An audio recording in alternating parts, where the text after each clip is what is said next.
Welcome to the Health Revolution. Thank you for joining us. Now, as we all know, when we eat carbohydrates and fruit and sugars, it rapidly accelerates the amount of blood sugar in our system. Now, how much sugar, or more strictly speaking, glucose, should we have in our system? Well, the average healthy body has the equivalent of 2 teaspoonfuls of sugar in the form of glucose in the blood. Now, imagine you do something which you wouldn't normally do, like you have a glass of sweetened fizzy drink, or perhaps a large cake, or something like that. Now, how much does that actually affect your blood sugar? Does a cake or a fizzy drink increase it by 10%, 20%, 50%? What is it? Well, let me give you an example. In a can of fizzy drink, typically, there's up between 10 and 16 teaspoonfuls of sugar in there. In a slice of cake, there could be, well, perhaps half a dozen, who knows how many teaspoonfuls of sugar, maybe a lot more. So, on average, you may find that that one temptational snack has raised your blood sugar not by 20% or 30%, but effectively by 800%. So, it does go some way to explain the incredible rise of type 2 diabetes, which isn't, after all, a disease, it's simply a nutritional issue going on.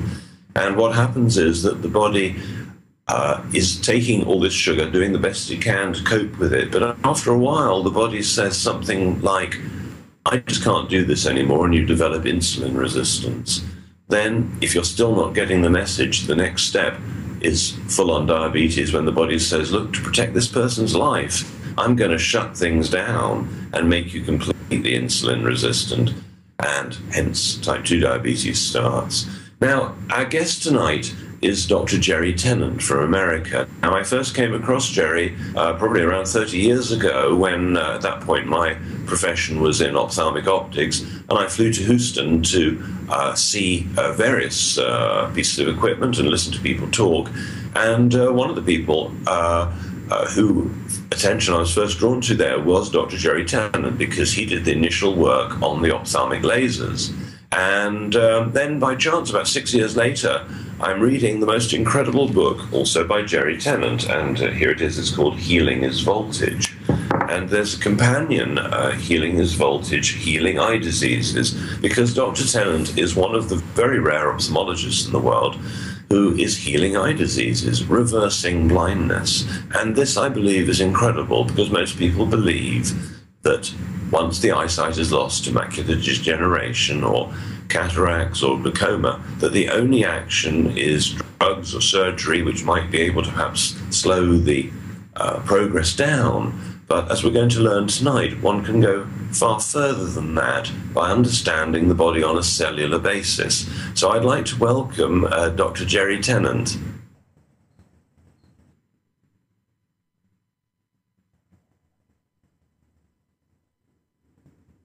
Can you hear me? Yes, we can hear you now.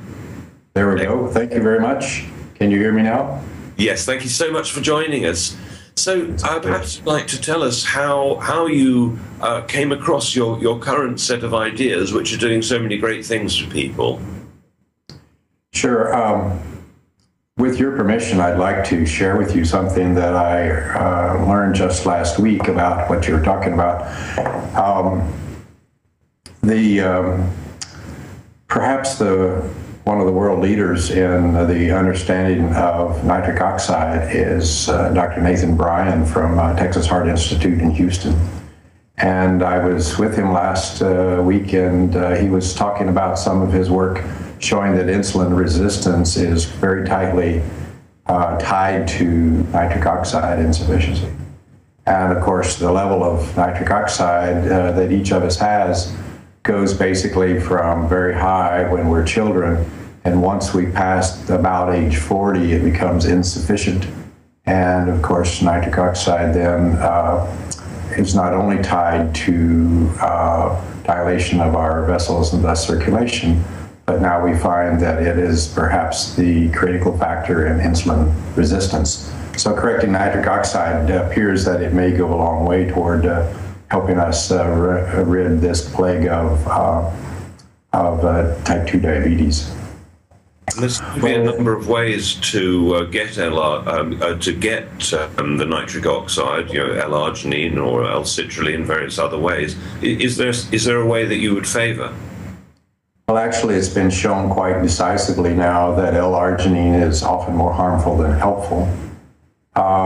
There are multiple different pathways that we take in order to make nitric oxide, but I think the most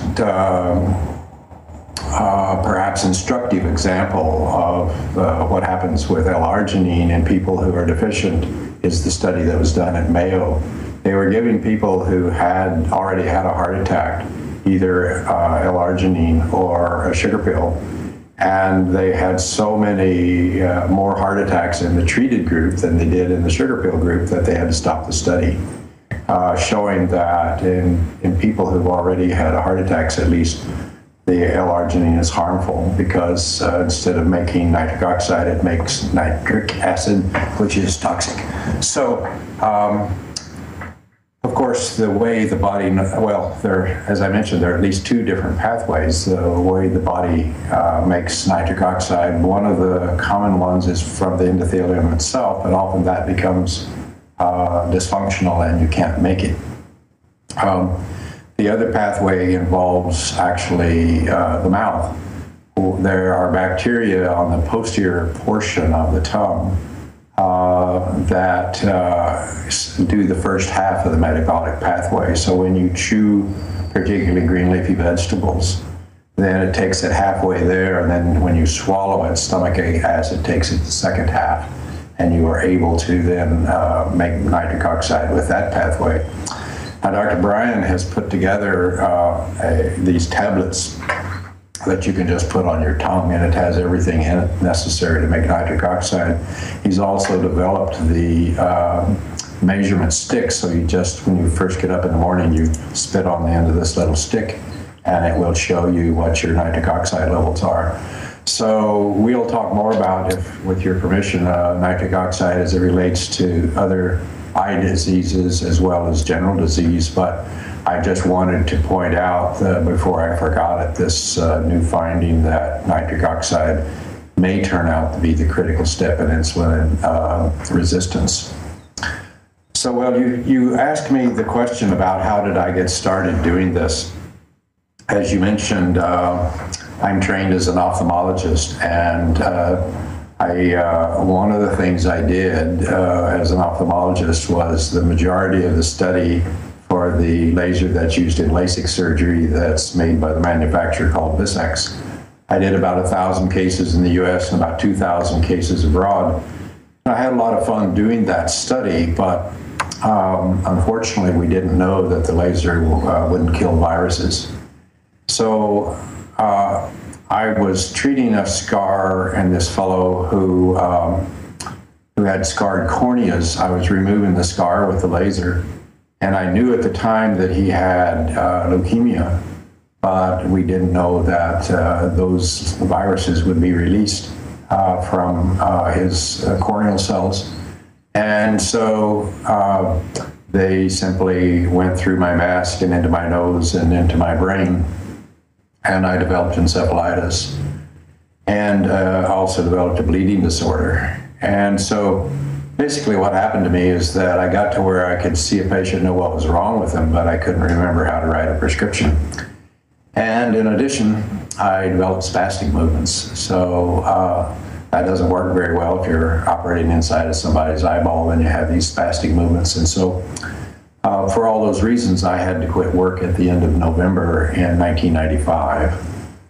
So I spent about 16 hours a day sleeping. I had 2 or 3 hours a day in which I could think clearly enough to understand a newspaper, and then like a light switch, it would go off and I couldn't understand it anymore. And so I asked my wife to take me to the best doctors we could find, and they just said, well, you have 3 viruses in your brain, we don't know what to do about it, so good luck. So basically it became apparent to me that if I was going to get well, I was going to have to figure out how to do it, and I only had 2 or 3 hours a day of lucidity where I could begin to try to figure it out. So basically that's how it all started and how I ended up practicing integrative medicine instead of just traditional ophthalmology. By the way, before I continue much further, I wanted to just make it clear that everything I say today is under the umbrella of my private expressive association, which is called Tennant Institute. As an MD, I'm not allowed to say things that are not standard of care medicine, but under the umbrella of my private expressive association, I can. And so everything I say today is under that umbrella. So, Clive, do you want me to continue, or do you have more questions to guide me at this moment? No, please continue, because I know that everybody wants to know how you cured yourself of that.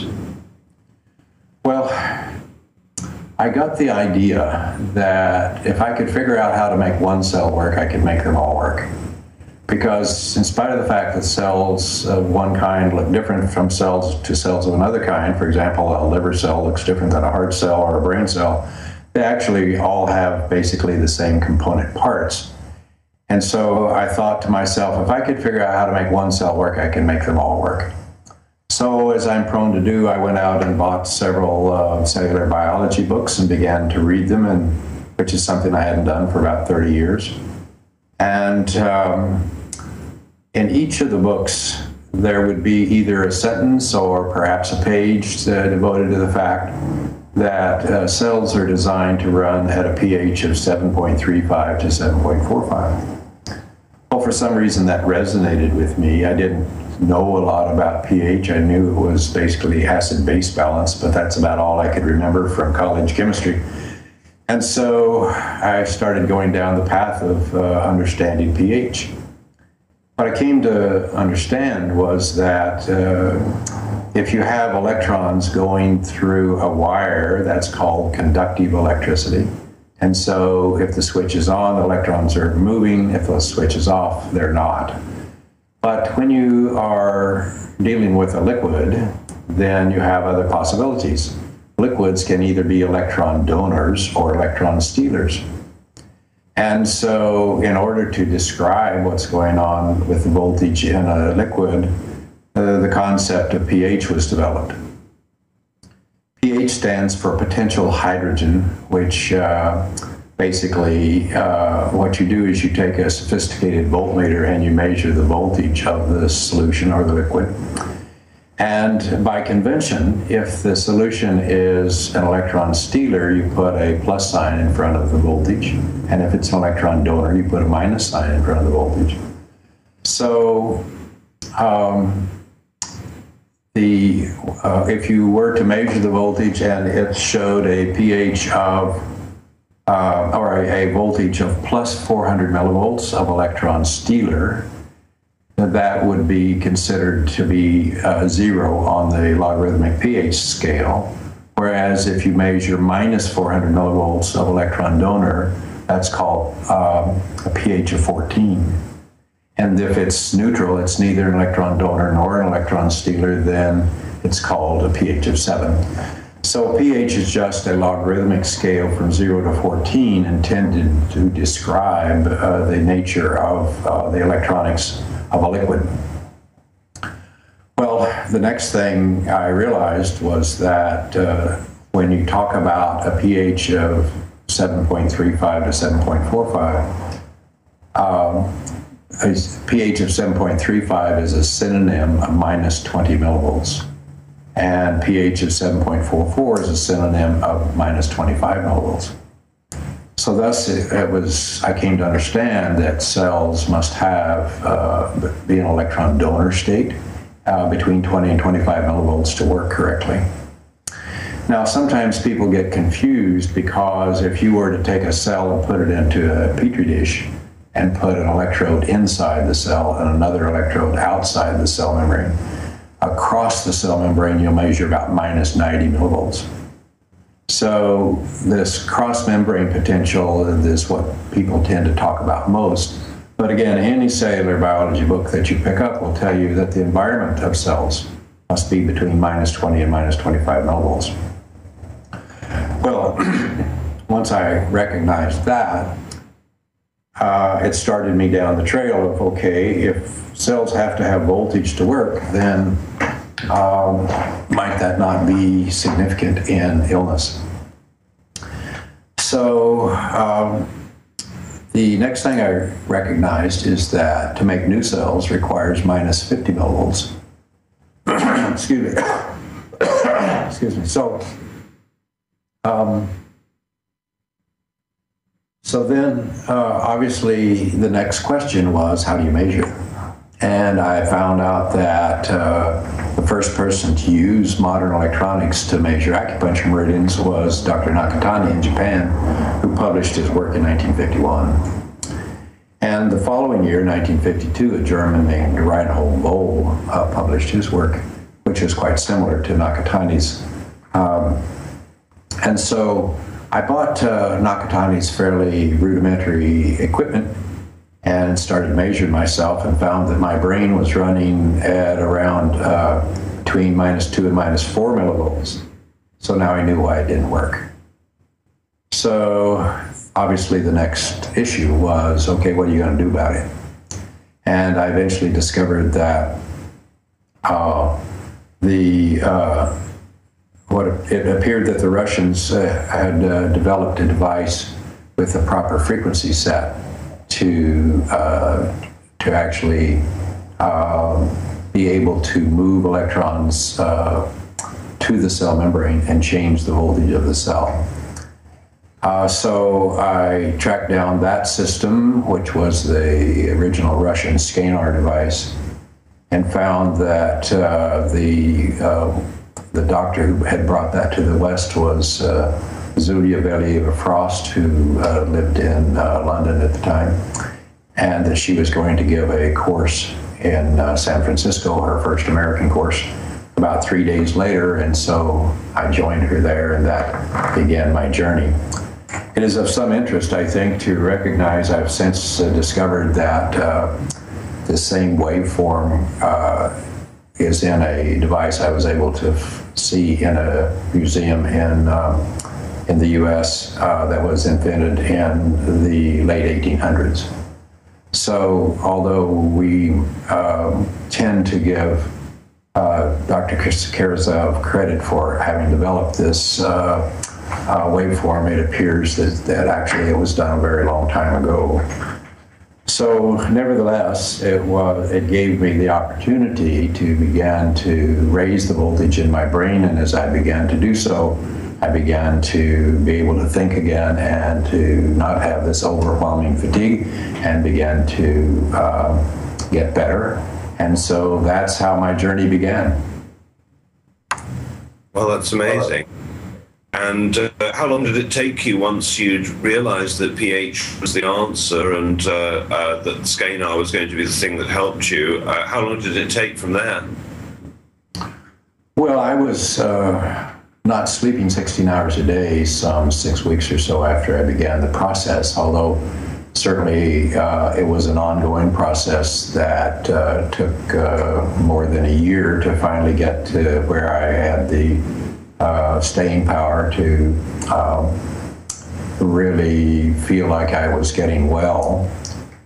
And of course, the beginning of fixing or getting my brain to start working again was only the beginning of my understanding how voltage in the body works, and that indeed is an ongoing process.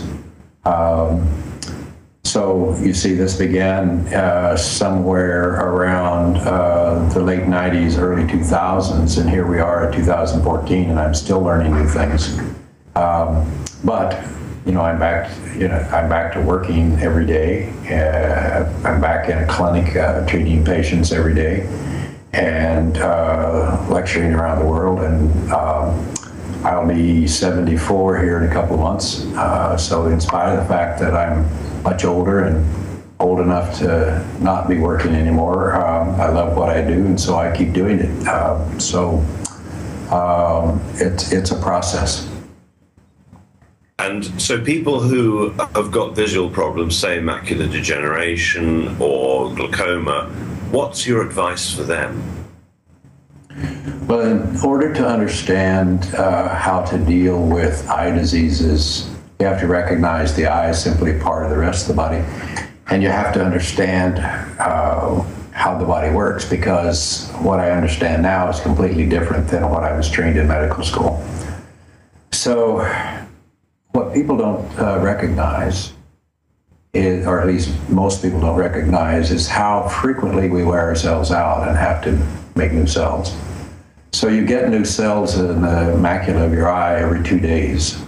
The lining of your intestine is replaced every 3 days. The skin you're sitting in this moment is only 6 weeks old. Your liver is 8 weeks old, etc. So we're constantly wearing things out and having to replace them. In addition to just wearing them out, there's always trauma and infections and various toxins that can destroy cells as well. So what you see is that chronic disease of any kind occurs when you lose the ability to make new cells that work. Well, that's so important, I want to say it again. Chronic disease of any kind occurs when you lose the ability to make new cells that work. So that obviously leads us to the question, well, what's it take to make a new cell? Well, I already mentioned that you have to have minus 50 millivolts of energy in order to make a cell. And thus we have to make a list of the things that affect the voltage in the body. In addition, the inside of most cells are made from amino acids. The outside of cells are made of fat. You have to have vitamins and minerals. You have to have oxygen. You have to have water. And then you have to deal with things that are toxic to cells. So if we look at that list of things, first of all, as far as voltage is concerned, one of the primary controllers of voltage at the cell membrane is thyroid hormone. Thyroid hormone T3 affects voltage at the cell membrane, and T2 affects voltage, or ATP, inside the mitochondria. Secondly, one of the main things that takes down voltage in your circuits are dental infections. Dental infections produce such amazingly severe toxins that they can easily take down the voltage and consume most of the voltage in almost any circuit in the body. And then also you have scars. If you put a scar across one of the body's batteries, it creates a short or ground, and it shorts that circuit out as well. And finally, if you have a liver that's clogged up with bile that's congealed, it's not able to remove toxins, and since all toxins are electron stealers, it drops your voltage. So you have to look at least at that list of things. As far as the inside of cells, I mentioned that most cells, the inside of cells, are made of amino acids. Now, the body's source for amino acids is stomach acid. So when you eat a protein, then stomach acid breaks it into amino acids, and you use those amino acids to make make new cells. If you don't have stomach acid, because you either don't have the raw materials to make stomach acid, or you're taking a drug to shut down your stomach acid production, you can't possibly be well, because you lose your source of amino acids, and thus you can't make new cells that work. Making stomach acid requires 5 things: the vitamin B1, iodine, zinc, salt, and the voltage to use it. So what you see is that a large portion of our population is deficient in most of those things. It's some estimates, at least in the US, the iodine deficiency approaches 90%. Zinc deficiency approaches 80%. A lot of people are on low salt diets, which basically makes you sicker. And then, of course, if you don't have voltage, then even if you have all of those raw materials, you still can't make stomach acid. The other thing one must remember is that nerve cells are 50% cholesterol by weight. So if you shut down your ability to make cholesterol, and by the way, it's made by the liver, if you shut down your liver's ability to make cholesterol, you're guaranteed to not be able to keep your nervous system healthy. Because if you don't have cholesterol, you can't make nerve cells that work.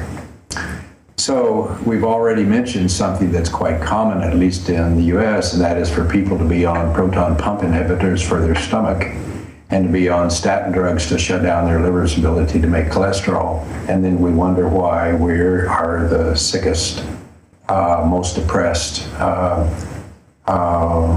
society on the planet. So then you have to have vitamins and minerals.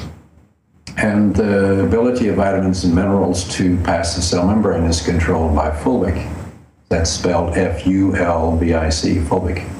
And fulvic works hand in hand with its companion called humic. So humic and fulvic acids are quite essential in order to have the vitamins and minerals you need for the cells to work. And then next you have to have oxygen. Well, first of all, the amount of oxygen that will dissolve in water is dictated by the voltage of the water. So if I take a glass of water and stick a tube in it and start bubbling oxygen into it, the amount of oxygen that will dissolve is dictated by the voltage. So if I raise the voltage of the water, more oxygen goes into solution. But if I lower the voltage of the water, oxygen comes out of solution. And we'll pick up that thread and discuss what else happens when you lose oxygen. But what you see is that cells that have low voltage, for whatever reason, will simply have decreased amounts of oxygen. So they have a difficult time functioning and or making new ones. The other component part of having adequate oxygen for your cells is what most people think of simply as circulation. Circulation is basically, do you have blood flow through your vascular tree and through your arterioles in order to bring oxygen to the cells? Well, the dilation of arterioles is under the control of nitric oxide. And as I mentioned earlier, if you don't, nearly everyone past 40 is deficient in nitric oxide, which is another way of saying most everybody past 40 begins to have more and more trouble with their circulation. So even if you correct the voltage in cells, if you don't correct nitric oxide, there's no oxygen in the neighborhood to dissolve in the cells, even though they might be capable or have a capable voltage level. So oxygen has this two-pronged control. You must fix the voltage and you must fix the nitric oxide levels. Then finally, water inside the cell is no longer H2O. It's been shown at the University of Washington that water inside cells is actually in the fourth state of water,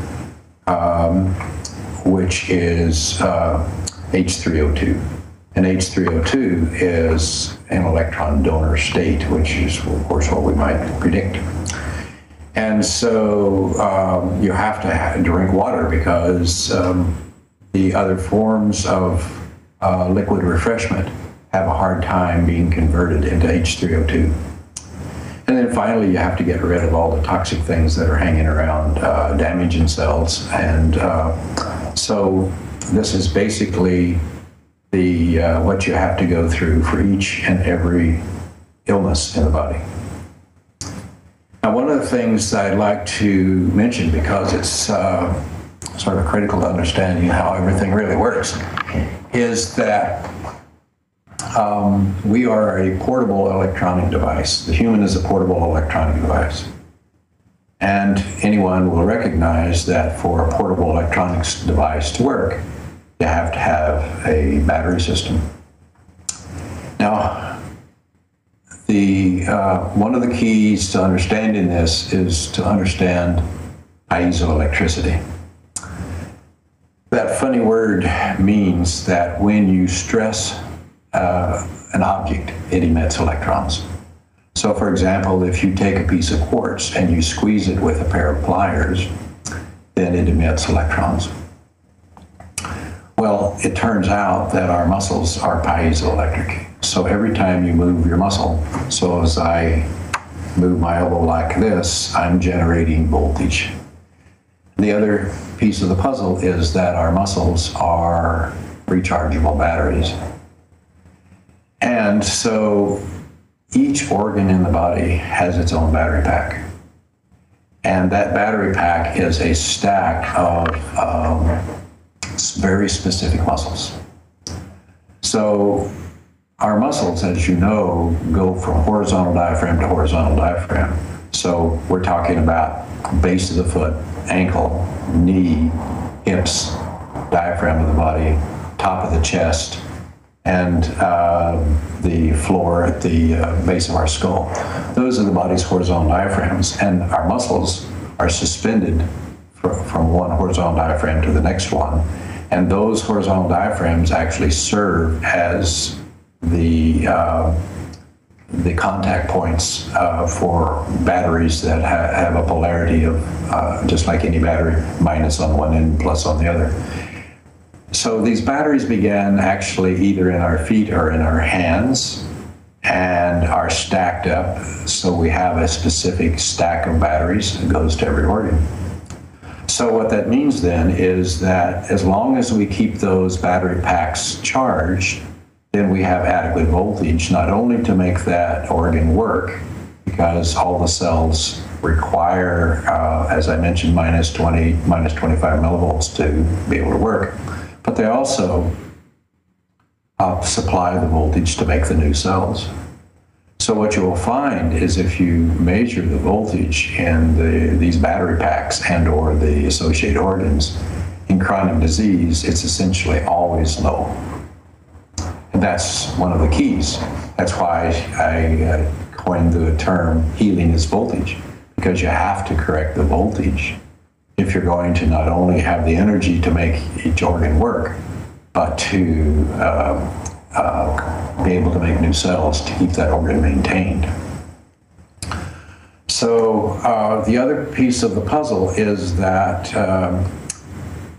people have argued for thousands of years what an acupuncture meridian is. People see them drawn as simple lines on a diagram of the body with various dots on it, indicating that those are specific points along that acupuncture circuit. Well, my theory is that the acupuncture meridians are actually the stocking of fascia that surrounds each muscle. Anyone who's carved a Christmas turkey is familiar with fascia. You see this glistening sheet of stuff that surrounds each muscle, and that's called fascia. Well, one of the interesting things about fascia is not only does it surround every muscle battery like a stocking, but fascia is known to be a semiconductor. So what's a semiconductor? Well, if you assemble specific molecules in a specific order and they have extra electrons, those electrons can move quickly and easily from one molecule to the next, but they can only move in one direction. And they move quite rapidly. So electrons move through semiconductors much, much faster than a signal can move through a nerve. And therefore, the fascia around our muscle batteries are, in my view, the acupuncture meridians.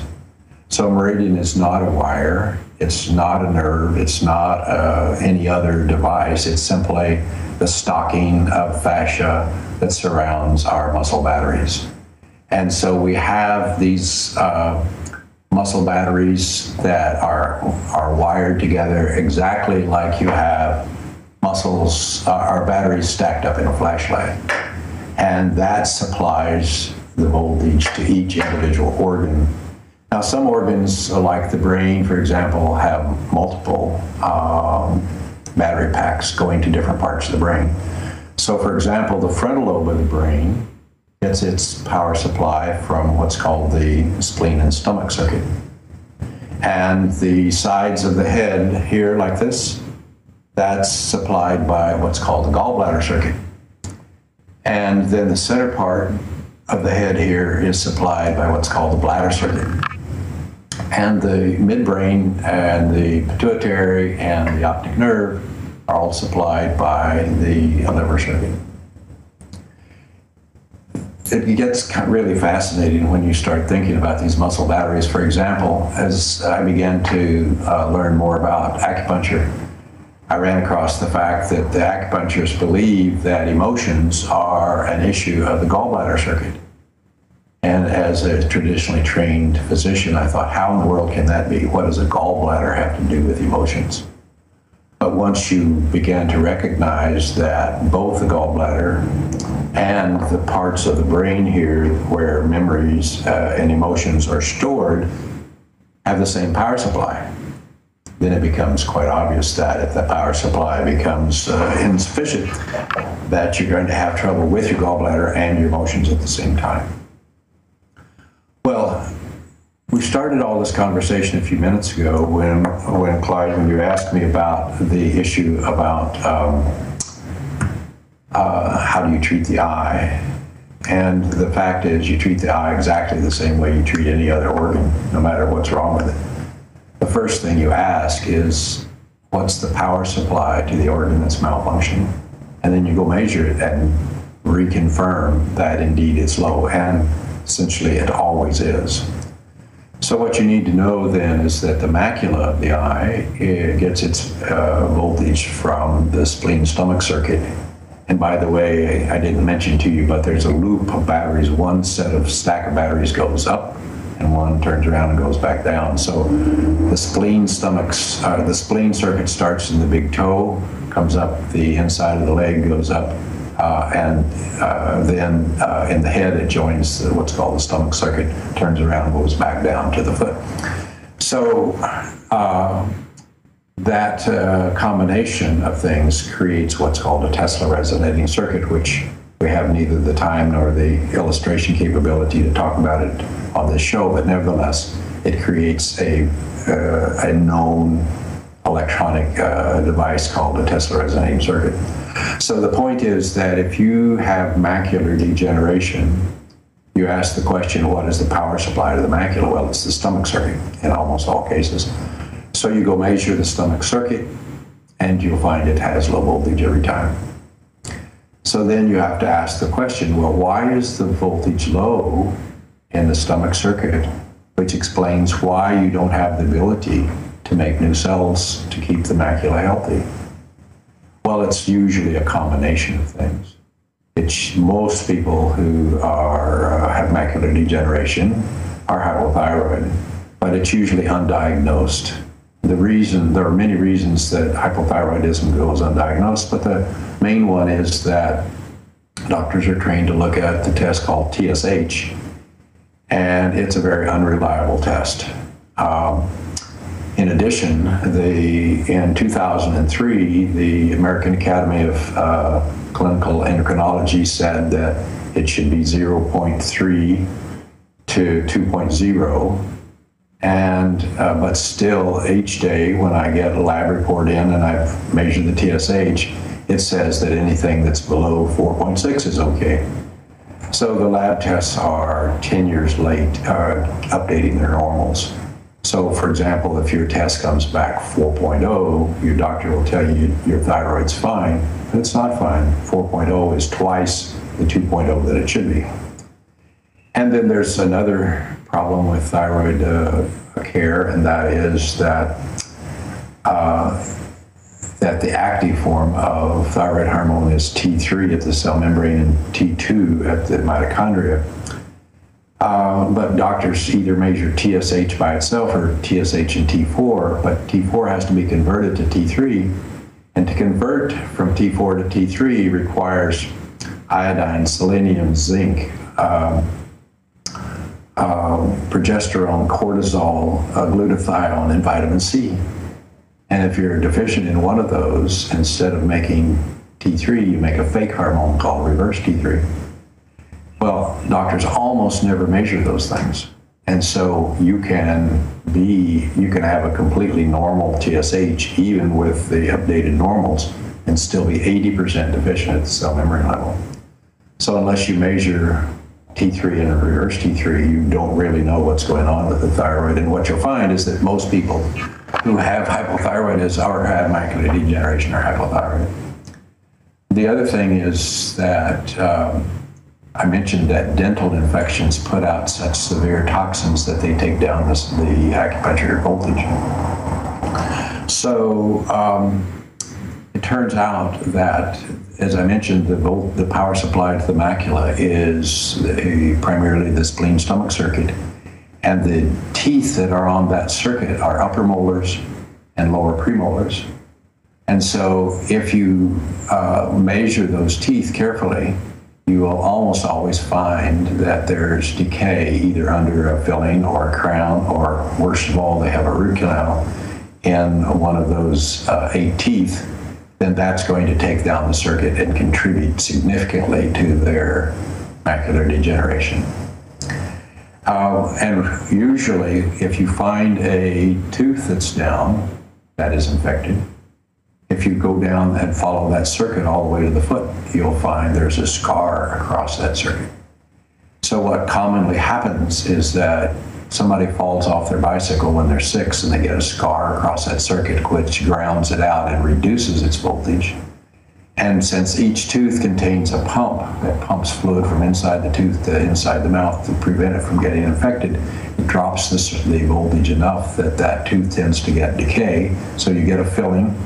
That filling lasts, on average, 7 years, and then there's infection under it, so you get another filling that's bigger, and then another 7 years to 10 years goes by, and you get another filling that's bigger, and then eventually your tooth breaks off and you get a crown, and that lasts a few years, and then you get another crown. And so by this time, you are approaching the age in which we began to see macular degeneration, which, by the way, is harder to define. Through the early part of my career, you never saw macular degeneration except from people that were, say, 65 and older. But by the end of my career in ophthalmology, we were starting to see macular degeneration in people down in their 40s. And of course, now we understand why, because they were having all of this dental work done, and with the addition of fluoride into our food supply and into our water supply and into our dental toothpaste, etc., people became more and more hypothyroid because fluoride shuts down thyroid function. And so for all these reasons, we began to see younger and younger people having macular degeneration. And of course, the other thing that happened is that to make nitric oxide, you have to have stomach acid that works, and people became more and more deficient in iodine, zinc, etc. And you have to eat green leafy vegetables. And there are so many people that the only green leafy vegetable they ever eat is lettuce on a cheeseburger. And of course, the lettuce has the nutritional complement of eating newspaper. So the point is that you have all of these various functions going on that are keeping you from making new macular cells, and one has to address them all. So what we did was that we've figured out a way. First of all, one of the things that I did when I was responsible for all of the scanner training in the US is that over time I felt like I had figured out different frequency sets that would work even more efficiently than the Russian frequency set. and eventually put them into a device that I call the biomodulator. And indeed, it turns out that most people who have both units have found that the biomodulator frequency sets are indeed more efficient. Secondly, what I found was that the best way to deliver them to the macula was through a magnetic field. So we developed a device that plugs into the biomodulator called the biotransducer. The electronics in it create a specific magnetic field with specific frequencies, and then it sends out this magnetic field along with photons from a specific light source. And then we modulate the frequencies from the biomodulator onto that, so the person holds it up to their eye like this, and that puts the magnetic field and puts electrons directly into the macula at the appropriate frequency so that the energy is transferred. So we take care of, on the short term at least, putting voltage directly into the macula and raising the voltage, but simultaneously we are correcting the nitric oxide levels to be sure that the circulation becomes adequate to bring oxygen into the neighborhood, and in addition to be sure that oxygen is available, we're also now using hyperbaric oxygen. And so by correcting the voltage and the availability of oxygen, we have corrected some of the problems. To correct the others, we began the process, of course, of fixing stomach acid, fixing liver and gallbladder, fixing folic acid levels. We have the ability to measure all of the vitamin and mineral deficiencies using a spectrophotometer. And thus, we simply supply to the body everything it takes to make new cells. So we deal with voltage inside of the cells, vitamins, amino acids, and cholesterol. Outside of cells, fats, folic for vitamins and minerals, the oxygen, which is both voltage and nitric oxide, and water in the appropriate form. And then we began the process of detoxing to get rid of the toxins that damage things. So does it work? Well, we have an amazing device that's developed in Germany called the Heidelberg OCT, which basically allows us to take what's sort of an MRI scan of the macula. And its reproducibility is 1 micron. It's an amazing technology that's, when you think about reproducibility at 1 micron, that's incredible. But we start with a patient on usually the first of the week, and we treat him for 4 days and then reevaluate him. And what we've found is, I think we've had 2 people that we were not able to prove within those 4 days that we could reverse their macular degeneration, or at least start the process. That is to say that the follow-up testing, the hard tests, were better than they were 4 days before that. And so if we find that indeed that my system works, then we encourage them to get their own equipment and continue the process of reversing their problem at home and maintaining it. And so that's kind of how we treat macular degeneration. Glaucoma, on the other hand, is interesting because it has a different power supply. The power supply of the optic nerve is the liver circuit, not the stomach circuit. And this brings us back to what glaucoma really is. I was trained that glaucoma was a problem of too much pressure in the eye as it related to circulation in the eye. That if the pressure came too high, it shut down the circulation, and therefore the optic nerve would have nerve fibers die. Well, it turns out it's not really that way at all. It's really an issue of the glaucoma occurs at any pressure level when you lose the ability to make new cells in the optic nerve. If you stop and think about it a minute, that's a totally different description of what glaucoma is.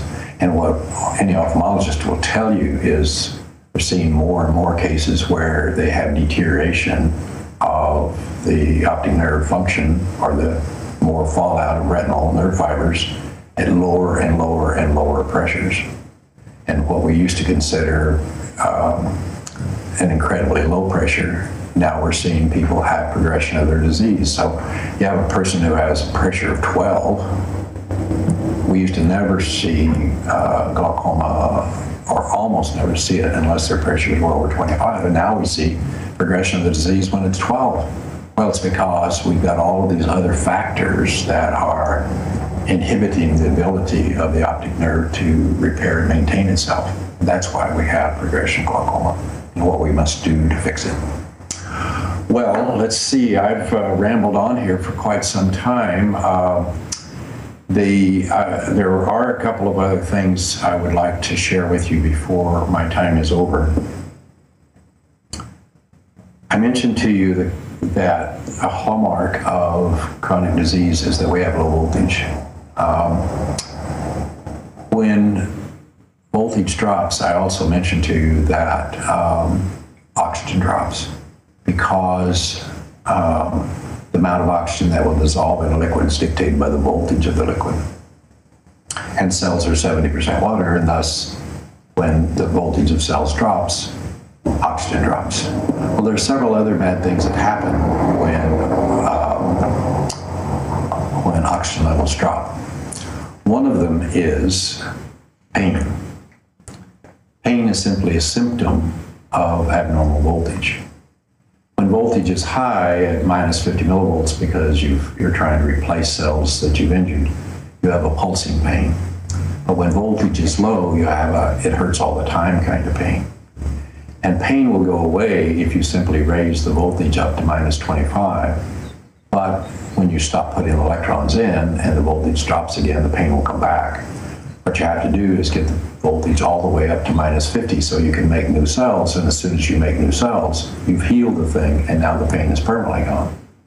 So pain is one of the symptoms of low voltage.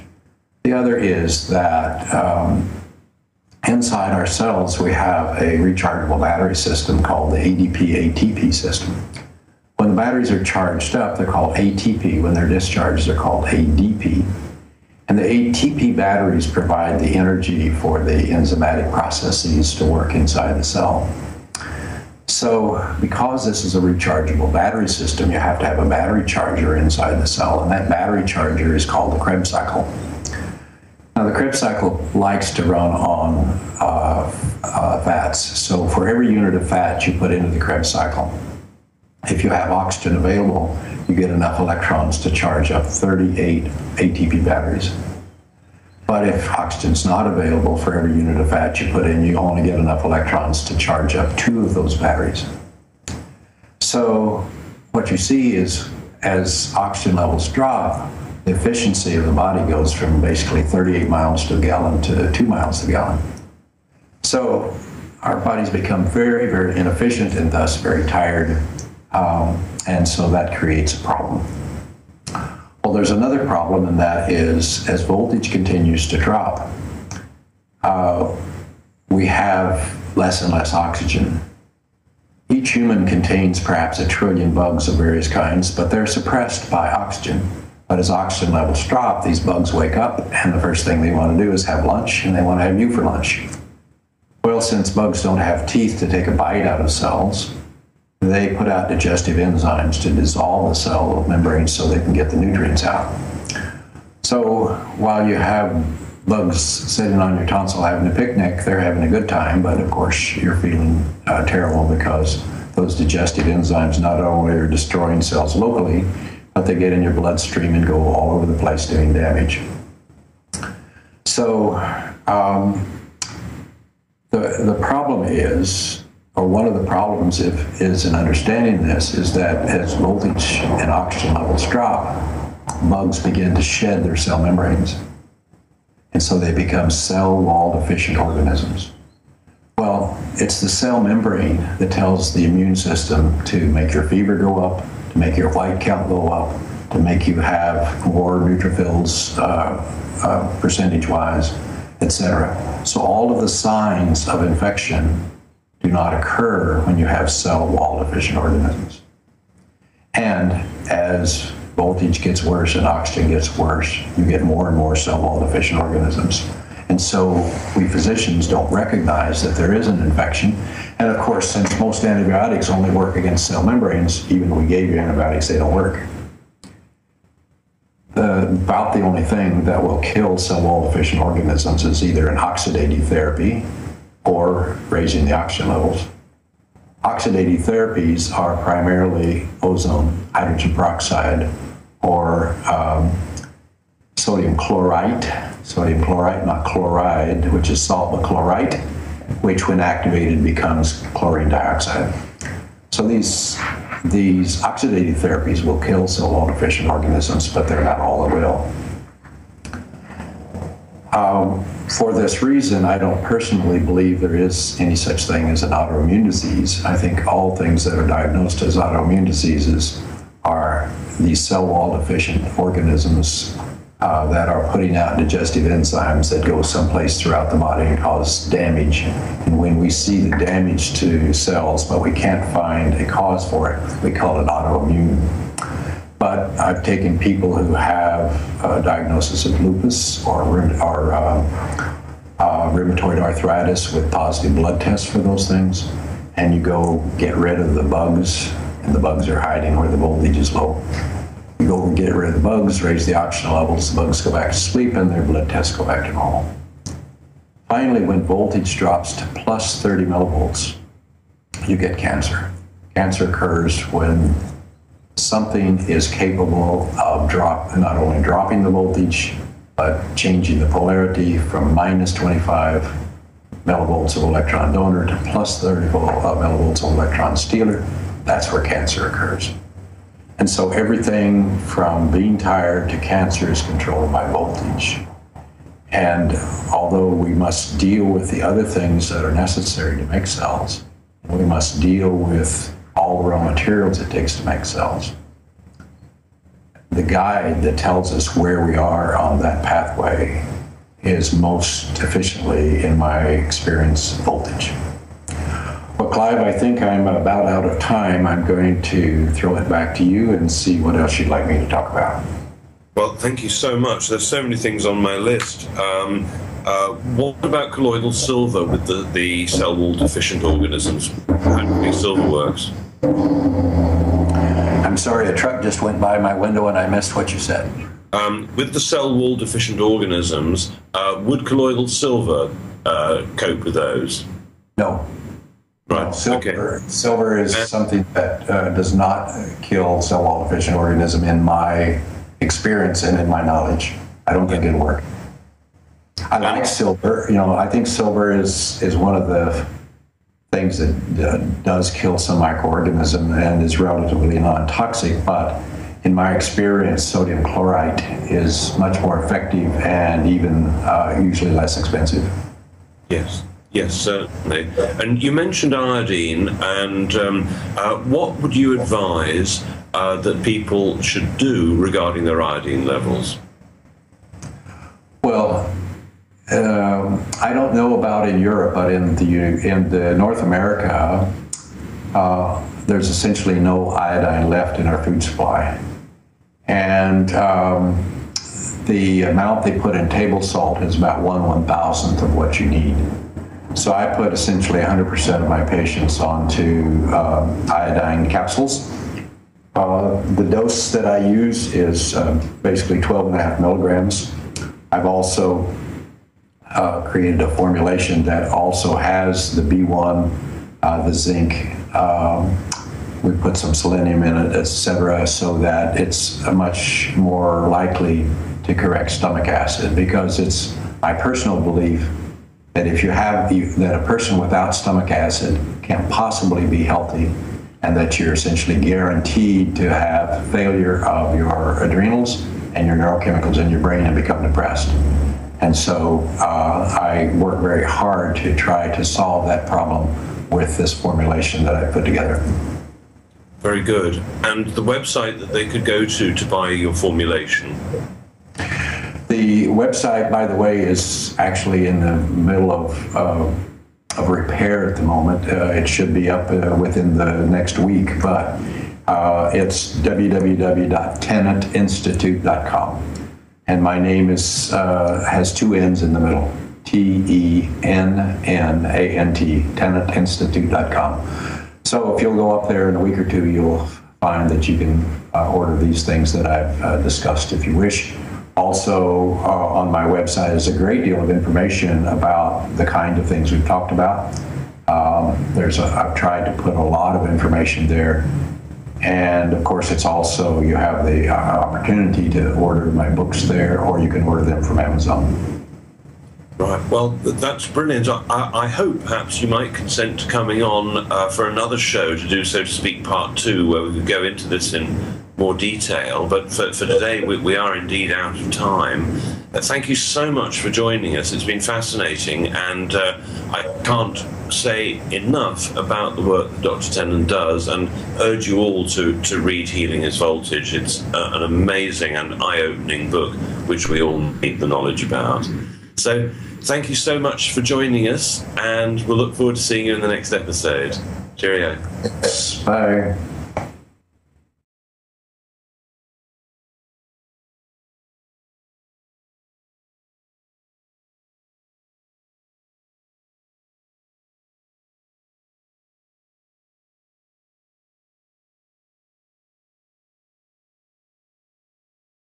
Incredible rise of type 2 diabetes, which isn't after all a disease, it's simply a nutritional issue going on. And what happens is that the body is taking all this sugar, doing the best it can to cope with it, but after a while the body says something like, I just can't do this anymore, and you develop insulin resistance. Then, if you're still not getting the message, the next step is full-on diabetes, when the body says, look, to protect this person's life, I'm going to shut things down and make you completely insulin resistant, and hence type 2 diabetes starts. Now, our guest tonight is Dr. Jerry Tennant from America. Now, I first came across Jerry probably around 30 years ago, when at that point my profession was in ophthalmic optics, and I flew to Houston to see various pieces of equipment and listen to people talk. And one of the people who attention I was first drawn to there was Dr. Jerry Tennant, because he did the initial work on the ophthalmic lasers. And then by chance, about 6 years later, I'm reading the most incredible book, also by Jerry Tennant, and here it is, it's called Healing is Voltage.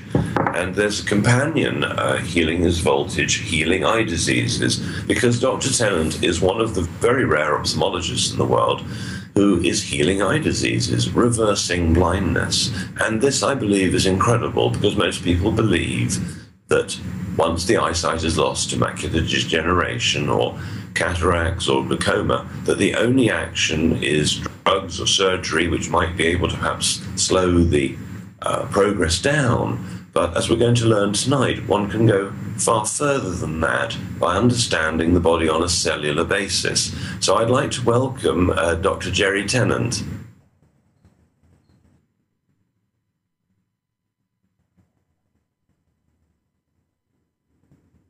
Can you hear me? Yes, we can hear you now. There we go. Thank you very much. Can you hear me now? Yes, thank you so much for joining us. So perhaps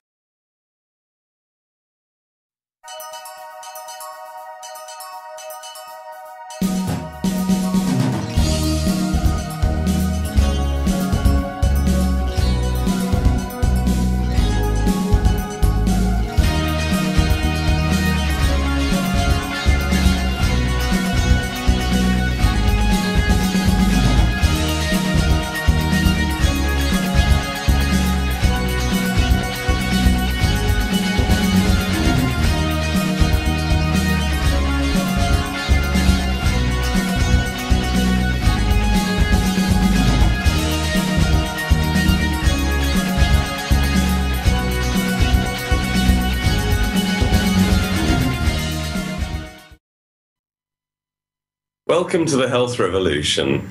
Thank you for joining us. Now, as we all know, when we eat carbohydrates and fruit and sugars, it rapidly accelerates the amount of blood sugar in our system. Now, how much sugar, or more strictly speaking, glucose, should we have in our system? Well, the average healthy body has the equivalent of 2 teaspoonfuls of sugar in the form of glucose in the blood.